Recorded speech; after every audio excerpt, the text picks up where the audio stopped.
The story of Prince Andrew has taken yet another dark turn as devastating new details continue to emerge about the disgraced royal, painting a picture of a man whose once privileged life has been overshadowed by scandal, controversy, and the collapse of public trust. Because while he was once celebrated as Queen Elizabeth II's beloved son and a decorated naval officer, his reputation has been left in ruins by allegations, legal battles, and a fall from grace so severe that it has shaken even the foundations of the British monarchy.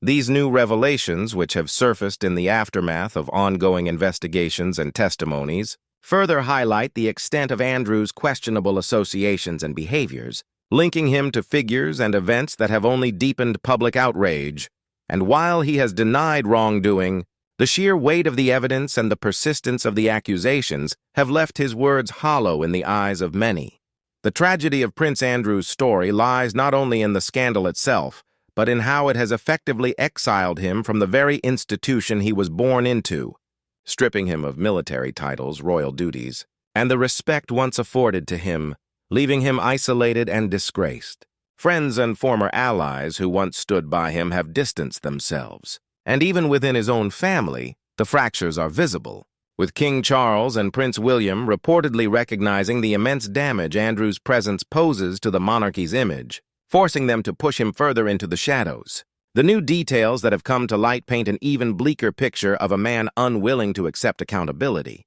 clinging instead to denial and self-pity, even as the world around him sees only arrogance and entitlement. The humiliation has been compounded by his disastrous television interview years ago,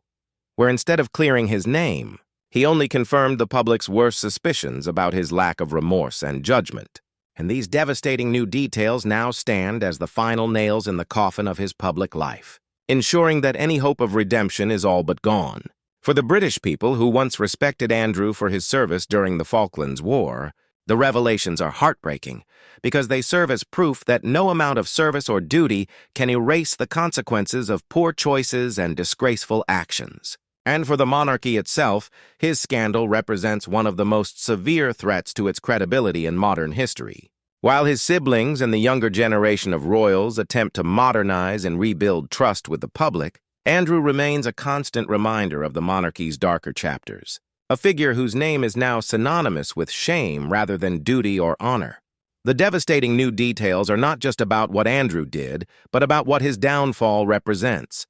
The unraveling of a man who had every opportunity to live a life of dignity and purpose, yet squandered it all through his own decisions, leaving a stain that may never be fully erased. As time passes, the once proud Prince Andrew has become an outcast in his own country, a cautionary tale of privilege without accountability, and these latest revelations ensure that his legacy will forever be one of disgrace, humiliation, and a devastating reminder of how even the highest titles cannot shield one from the truth.